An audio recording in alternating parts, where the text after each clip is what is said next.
I hadn't seen her in almost 4 years.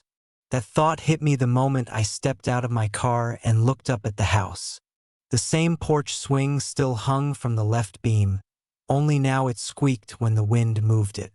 The lawn looked familiar but more grown in, like it hadn't been trimmed in a while. And the flower beds, once vibrant, were now full of weeds and tired blooms. Still, it felt the same. Still, it felt like her. I wasn't supposed to stay here. My original plan was to crash at a cheap motel near campus before driving further north to start my summer internship. But when my best friend Ethan heard I was coming through town, he insisted I stop by, just for a night or two. His mom, Olivia, wouldn't mind, he said. She'd probably be happy to see me. That sentence stuck in my head as I grabbed my duffel bag from the trunk. I walked up the porch steps with a strange mix of hesitation and nostalgia. This place had once felt like a second home. I'd spent more nights here during high school than I did in my own room. Sleepovers, movie nights, pizza on Fridays.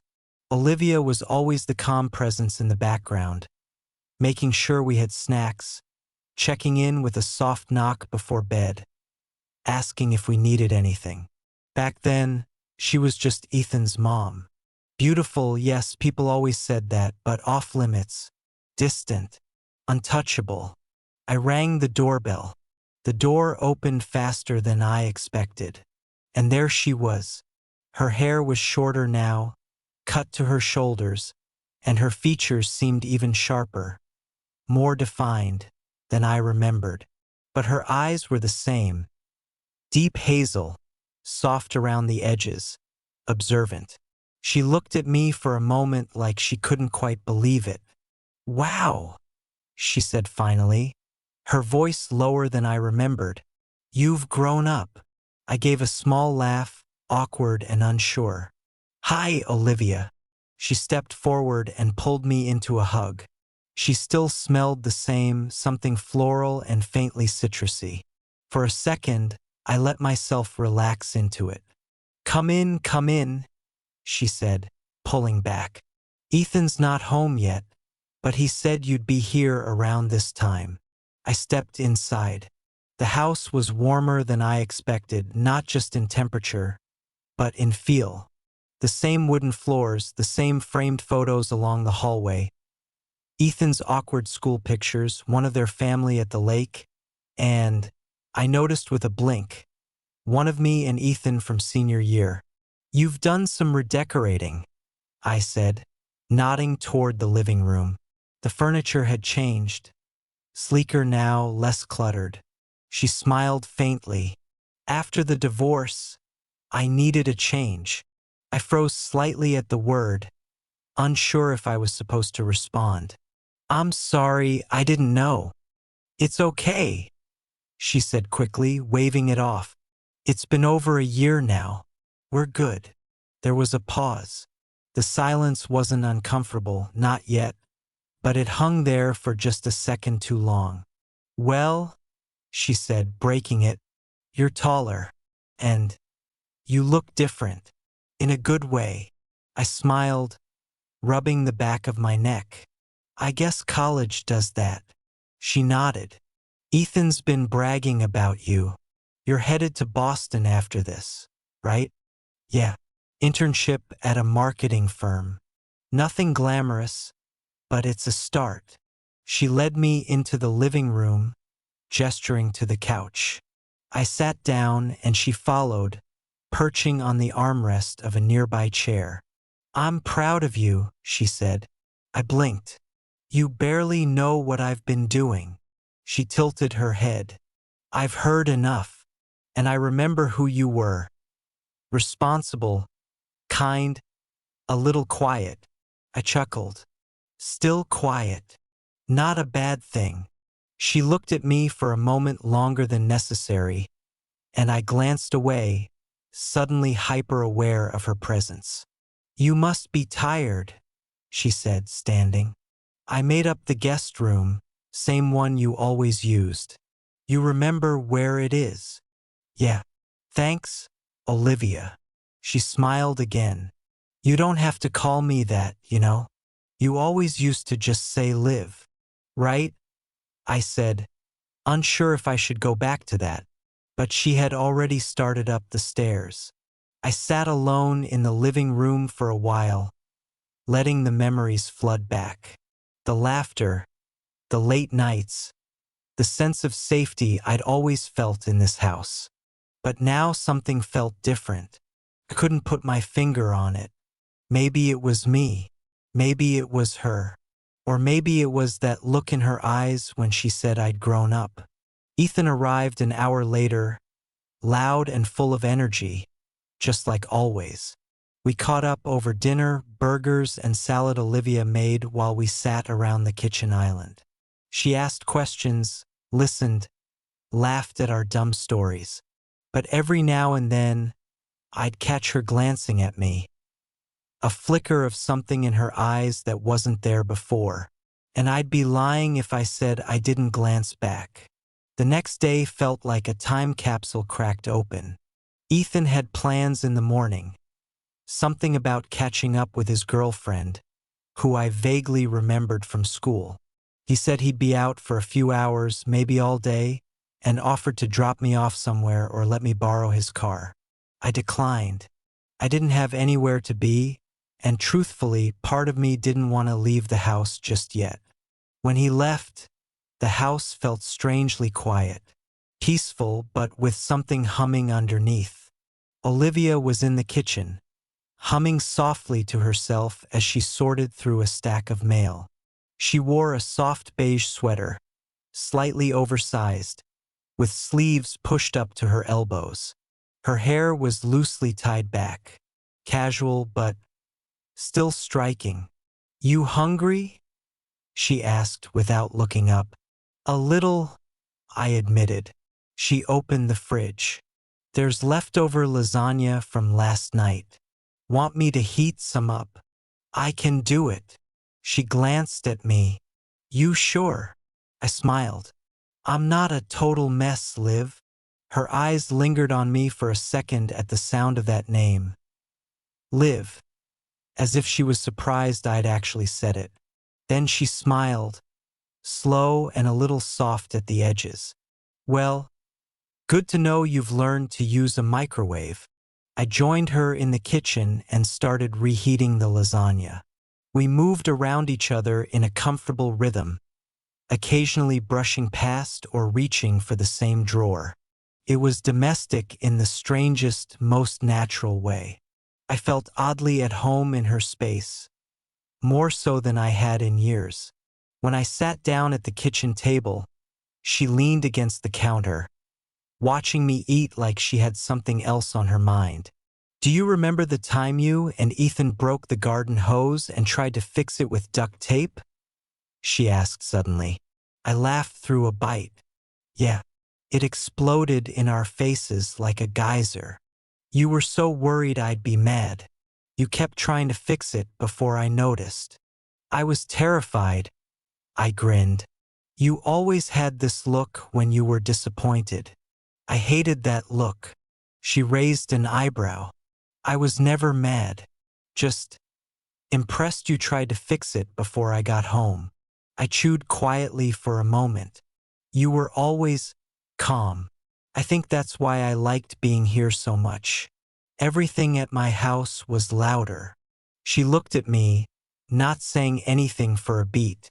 "You were a good kid," she said. "Polite, gentle." "I'm not sure I'd use gentle," I smirked. She didn't laugh, just stared at me with an unreadable expression. Then, changing the subject, she asked, "You still play guitar?" I nodded. "A little.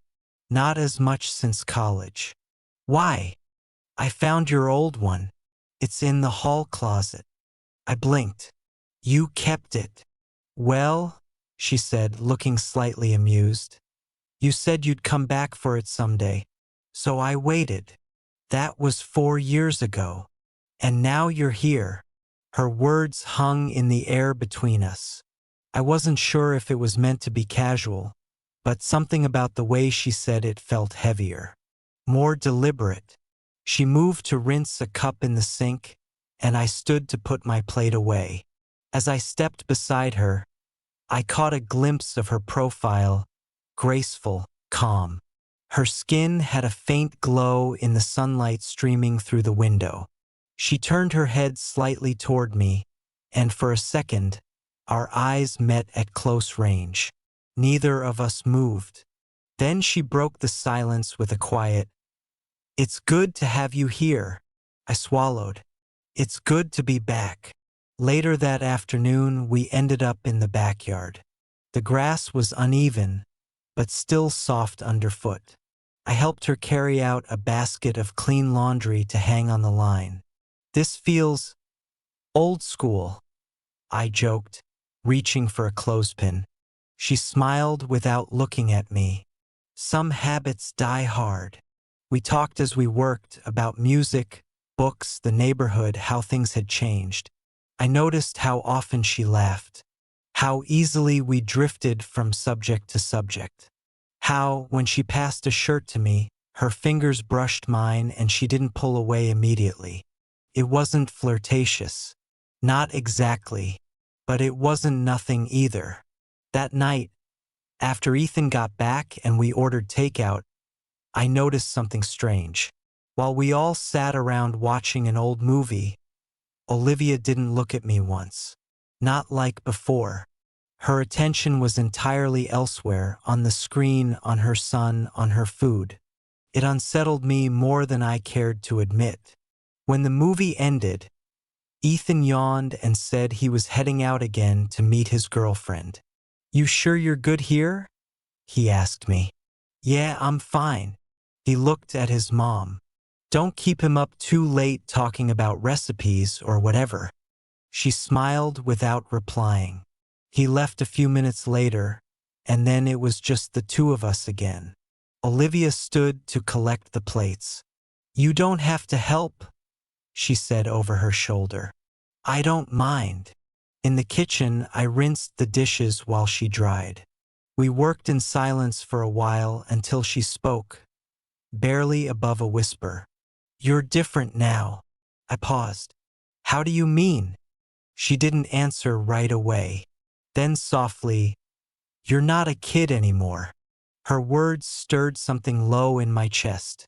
I turned to face her, heart suddenly thudding louder than it should have.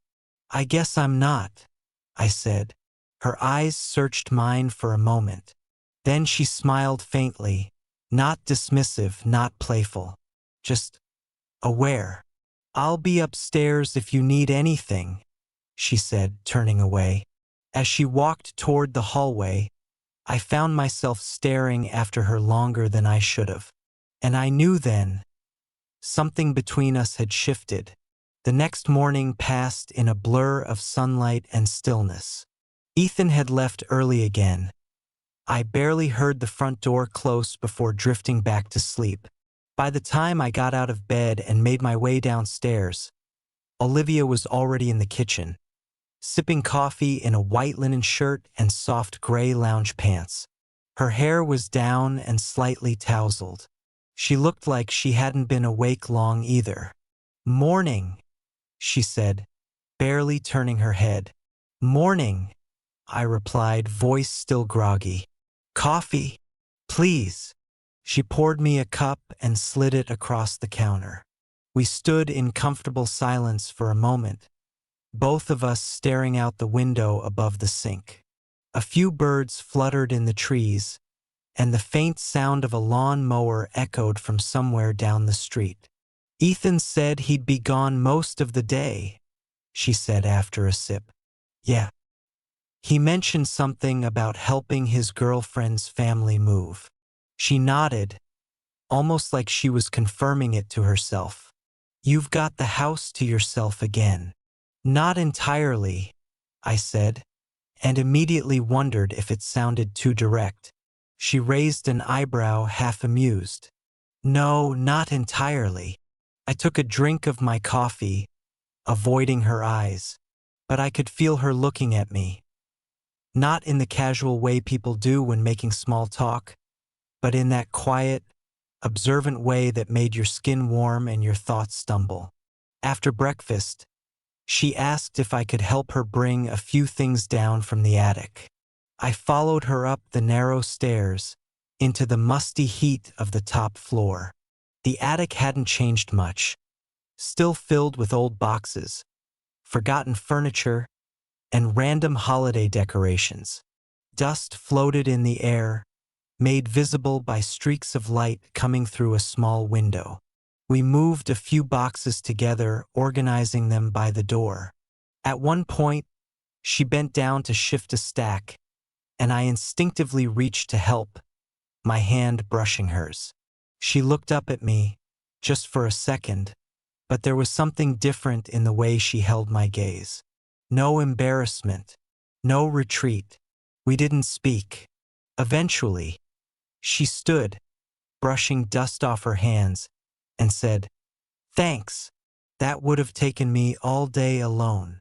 "No problem," I said, trying to sound casual. "Happy to help." We stood there for a beat too long. The heat in the attic wasn't just from the weather. "Let's get out of this oven," she said finally. Back downstairs, the day moved slow. We didn't do much, read, listen to music in the living room, made lunch together. Everything felt strangely effortless, like we had done this 100 times before. But underneath, I felt a hum of electricity I couldn't ignore. In the late afternoon, it started to rain. Not a storm, just a quiet, steady downpour that made the world feel small and suspended. Olivia lit a candle on the coffee table and pulled a blanket over her legs as she sat on the couch. I sat nearby, scrolling through my phone, pretending not to notice how close we were. The room smelled like vanilla and rain-soaked grass. The low sound of the music filled the gaps in conversation. "Do you remember when you and Ethan got caught sneaking beer into the basement?" she asked out of nowhere. I laughed. "How could I forget? You grounded us both." She smirked. "I grounded Ethan. You just got a lecture." "That lecture lasted 45 minutes. And you listened," she said almost fondly. "You always listened."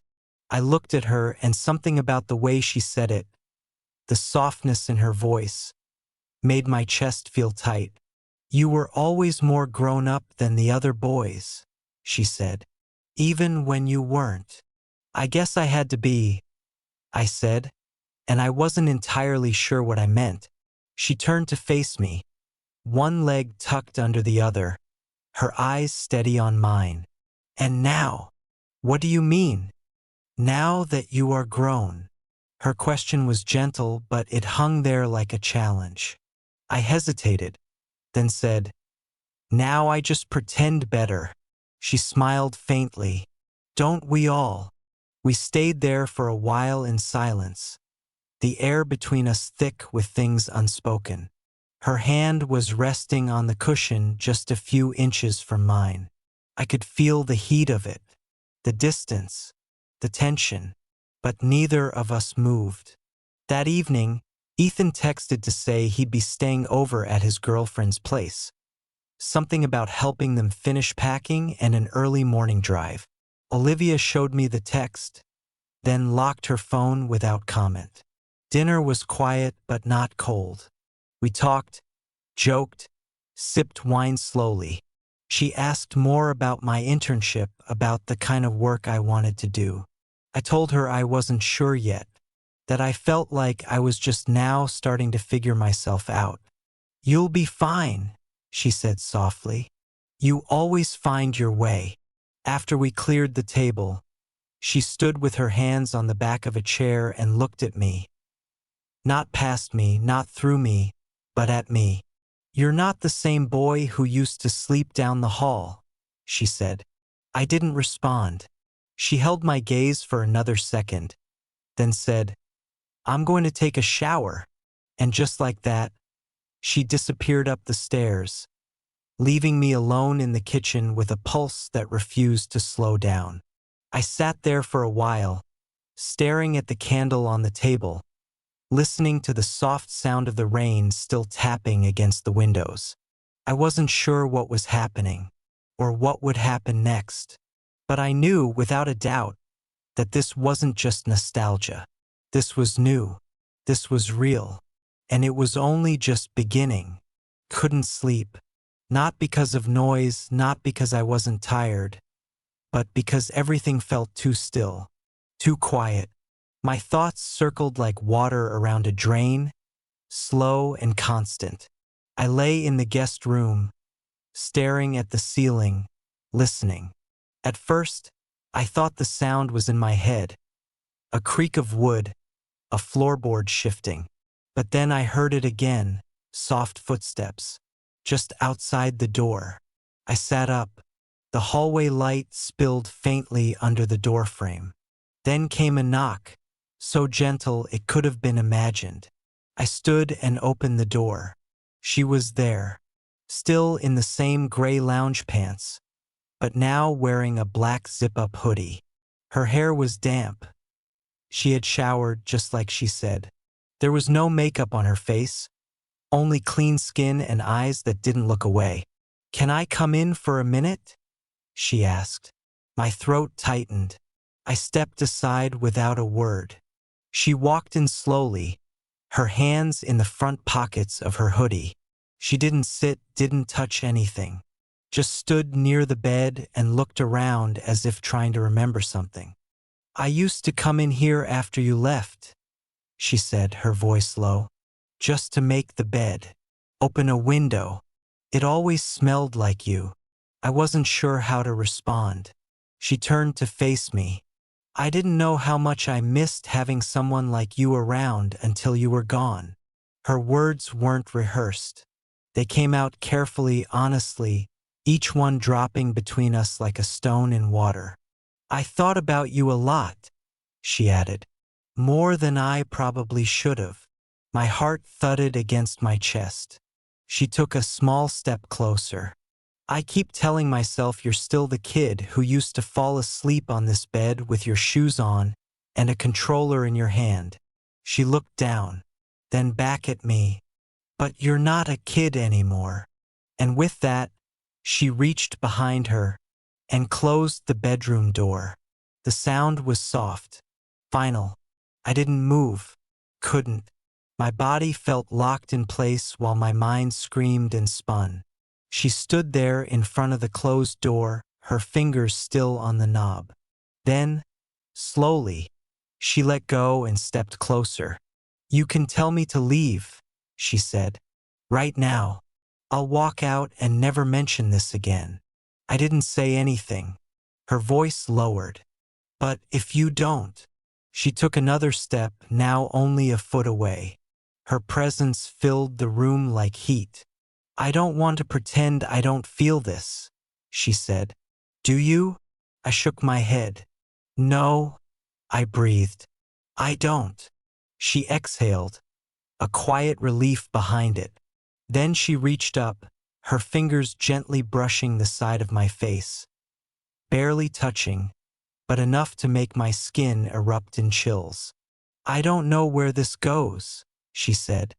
"But I need to know I'm not imagining it." "You're not," I said, and just like that, the space between us disappeared. Her kiss wasn't rushed. It wasn't wild. It was slow and deliberate, like she'd been holding it in for years. My hands found her waist, steadying us both. Everything I'd tried not to feel since I walked into this house came pouring out in that moment. Not just attraction, not just desire, but something deeper. Recognition. We sat down on the edge of the bed. The room was still except for the rhythm of our breaths and the faint sound of rain against the window. She looked at me. "Are you sure?" "I've never been more sure of anything," I said. She didn't respond with words. She simply leaned in again. The rest of the night blurred into warmth and closeness. Not hurried, not careless. There were no expectations, no roles to play.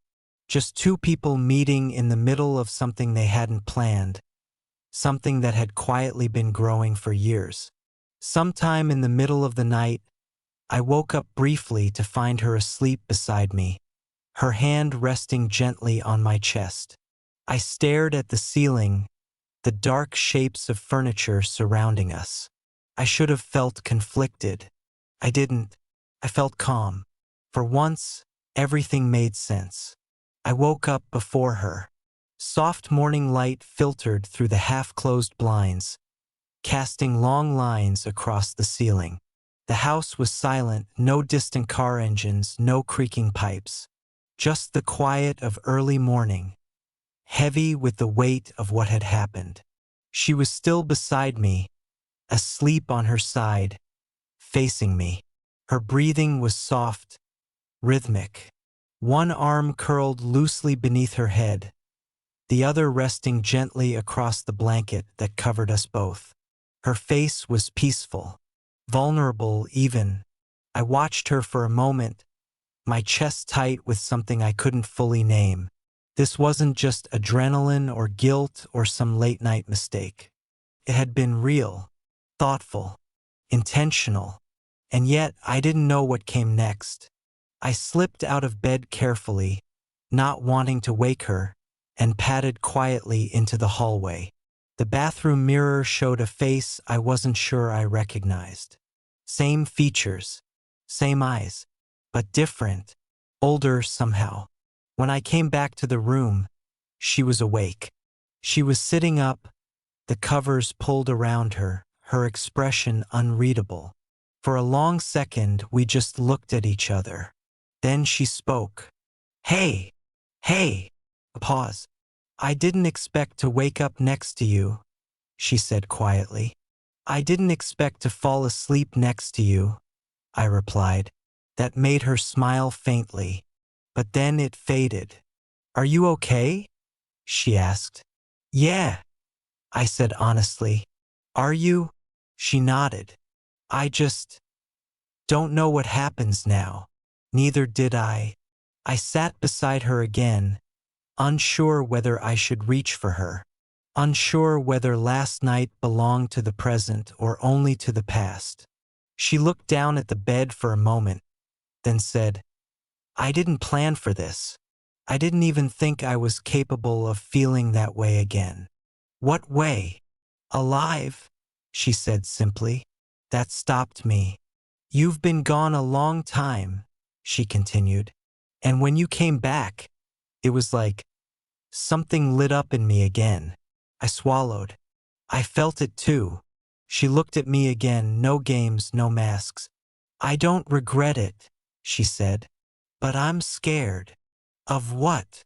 "Of what this means. Of what people would think. Of Ethan finding out. Of losing this moment if we try to stretch it into something it's not." Her honesty was almost disarming. There was no drama in her voice, only truth and vulnerability. "I don't need to define it right now," I said, "but I don't want to pretend it didn't happen either." She leaned her head slightly toward mine. "You're different than I thought you'd be." "In a bad way?" "In a way that scares me," she admitted. I smiled gently. "Then we're even." We stayed there for a while, not speaking. Eventually, we got dressed. She pulled her hair back into a loose bun and moved with practiced calm, like she was trying not to let anything show.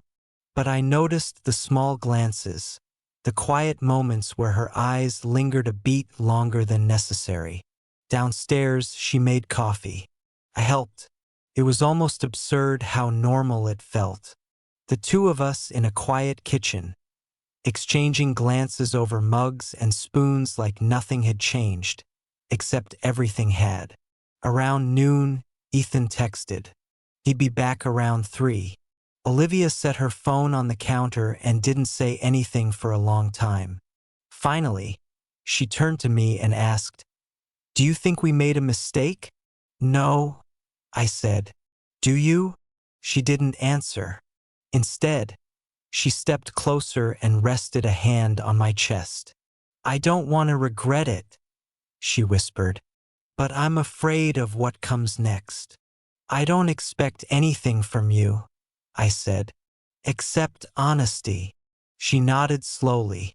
Then I'll be honest. Last night wasn't just a moment for me.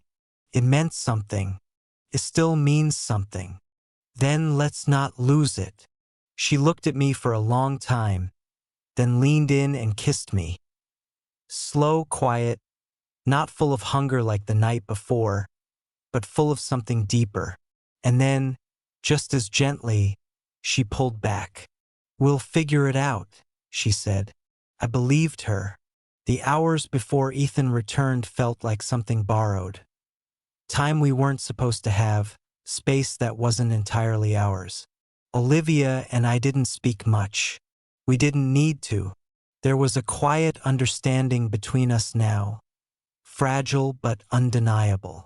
I spent some time on the porch while she cleaned up in the kitchen. It was warm out, and the air smelled faintly of wet leaves and jasmine from the bush near the steps. Every once in a while, I heard her footsteps inside, the faint clink of a glass or the soft creak of a cabinet.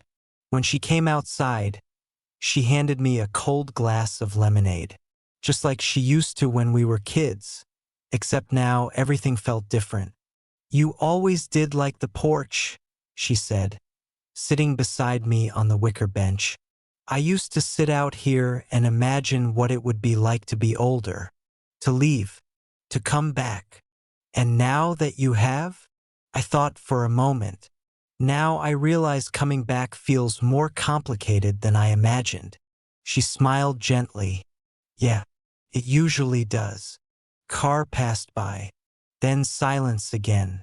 I don't regret anything, I said suddenly. She turned her head toward me, but didn't speak. Last night, I continued. This morning, I'm not going to treat it like a mistake. I'm glad, she said, because I don't think I could have handled it if you had. We sat in that silence a while longer. Then the buzz of a text broke it. Olivia reached for her phone. He's 20 minutes out, she said softly. And just like that, reality closed in. The house felt tighter, the porch smaller, the air heavier. We went inside together, and without speaking, we both began to shift back into safer roles. She put away the second glass. I fixed the cushions on the couch. It was almost muscle memory, this retreat into the ordinary. By the time Ethan walked through the front door, the house looked exactly like it always had. Hey, he said, dropping his backpack by the stairs. Man, it is hot out.